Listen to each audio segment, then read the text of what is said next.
Hey, this is Darren from Property Prosperity. Today I thought I'd have a bit of a chat about being an owner builder. Some of you out there might not even know what an owner builder is. So basically, the name's pretty clear. So an owner builder is someone that actually owns the house and they're looking at building, or owning the block of land, I suppose, and they're looking at building on the block of land. Or you can do a renovation and then you're an owner builder as well. Essentially, any role that a builder would be required to do, and you decide to do it yourself. So because a lot of people watch renovation shows and they get all excited, or they watch the shows like Grand Designs where people go and design their house of their dreams and they decide to embark on it themselves. So a lot of the reasoning behind why someone would want to be an owner builder is because they think they're going to be able to save some money. It might be a general interest thing as well. They might be generally interested in undertaking the project because they think it's going to be exciting and fun and all the rest of it.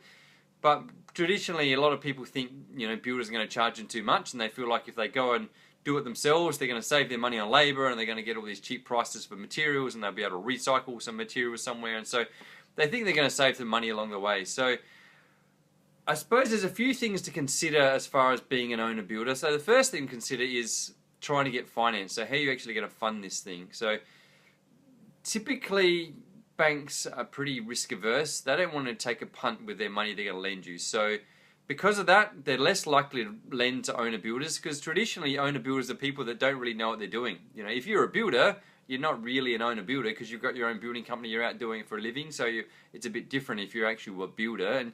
And some builders build their own house. In that case, they probably are an owner builder. Most likely in that situation, they'd still probably go through their company because they've got all the systems and processes and all the tradies and stuff that can work for them.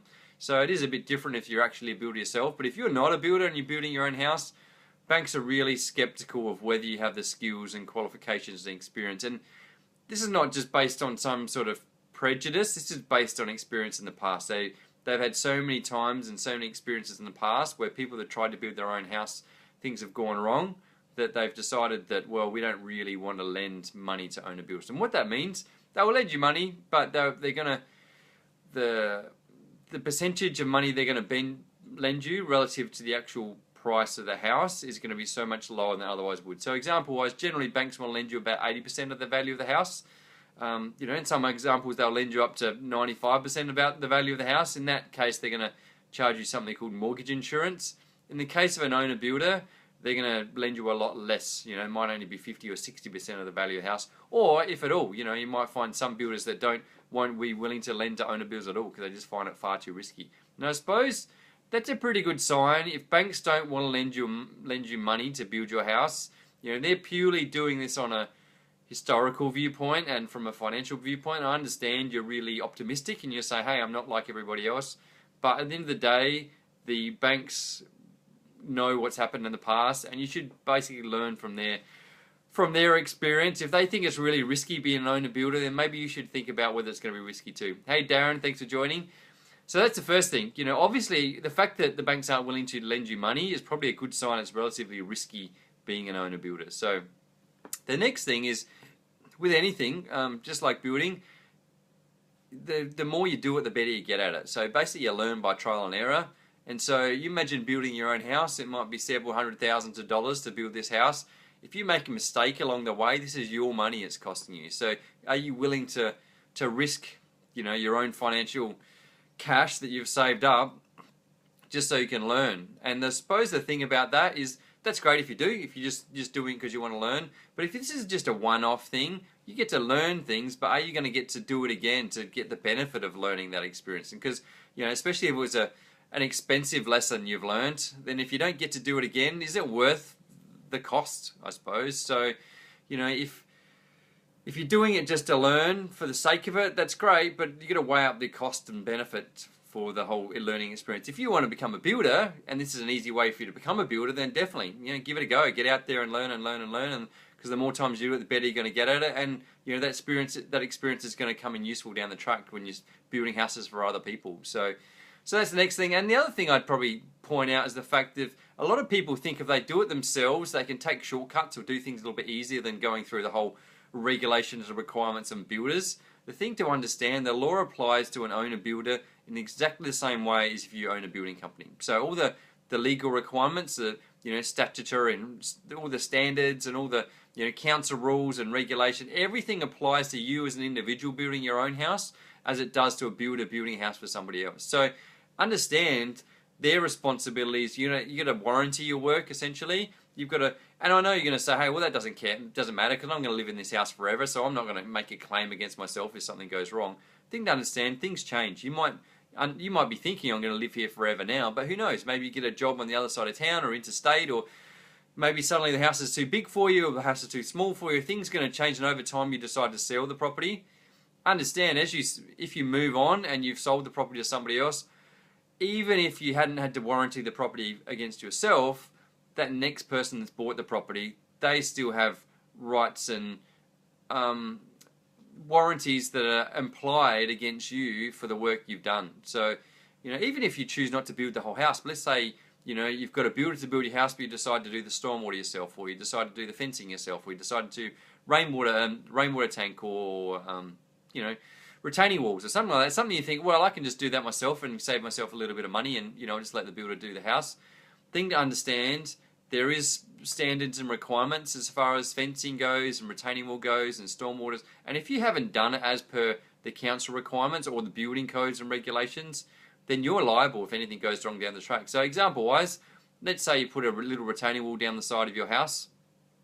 Even if you haven't done it as per what's required by the standard, and it falls over or creates some sort of problem down the track, let's say it's had an effect on the structural integrity of your house, or even worse, the house of the neighbour next door. And let's say because that retaining wall hasn't held up and it's done what it's supposed to do, if that has an effect on the footings, then by rights, the owner of the house next door can come back to you and say, hey, you haven't done that retaining wall as per required by council rules or building regulations, and so you're responsible. Likewise, probably even a more scary thing, a lot of people think they can do stormwater themselves, because at the end of the day, it's just a pipe, dig a trench, put some pipe down, take it to the road, and it shouldn't be a problem. The problem about stormwater is it's going to be underneath concrete when you put your paths down. And so if anything's gone wrong, if there's a slight little leak or you haven't done something as per what you're supposed to have done, it's relatively close to the footings of the house. So if there's any leaks over time, over years and years and years, just that slight little drip might actually undermine the footings of the house, and that cause major cracking. And you might, down the track, even if you've got a builder to build your house and you've just done the stormwater, if there's been cracking on your house, quite often you'll come back to the builder and say, hey, my footings of my house are cracked. What they'll do is send around an engineer or someone to go and analyse what the problem is. More often than not, it's some sort of water-related issue. They might come back and say, hey, it was because you hadn't done the stormwater correctly, so it's your responsibility, and then it's not our responsibility as far as the footings go. So then you've got this major cracking issue with your footings of the house because of the way you've done the stormwater, because you hadn't done it as per the council requirements with the building code. So, and you can imagine then trying to fix that after that. Obviously, firstly, you have to fix up the stormwater and dig up all the concrete and stuff, but secondly, how are you going to fix up this cracking of the house? It may be that it might not be fixable, or maybe it is, but it's going to be massively expensive. So I suppose what I'm trying to warn you about is, firstly, finance is going to be really difficult as an owner builder, and then secondly, do you really want to learn by trial and error, because it's going to be really, really expensive during the process of making it happen. And thirdly, are you willing to warranty it and have the legal liability that a builder would have? Obviously, builders have all the insurance and all the building indemnity insurance and all the different insurances to try and cover themselves in case something goes wrong down the track. If you're doing it yourself, you don't have any of those insurances to cover you. So if something goes wrong and you're not, you have done something that's not to the council requirements or legal requirements, then you're responsible. And how are you going to deal with that? Especially if you've sold the house off to somebody else and there's major cracking in the house, and then the builders say, hey, we're not liable because we didn't do the stormwater. Legally, and that person can come back to you because you did the stormwater and claim for all the damages, and that might be 20, 30, 40, 50 or even more $1,000 to repair all that damage. And it's definitely not something you're going to want. And so obviously, you're trying to save yourself $1,000 or so by just doing it yourself.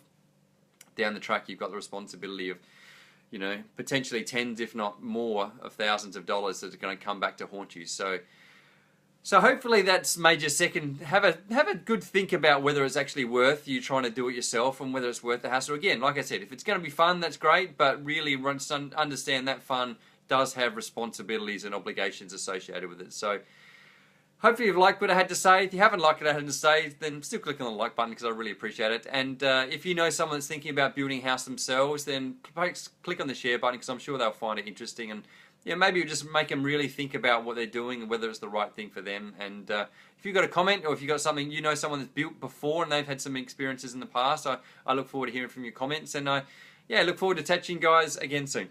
Thanks. Bye for now.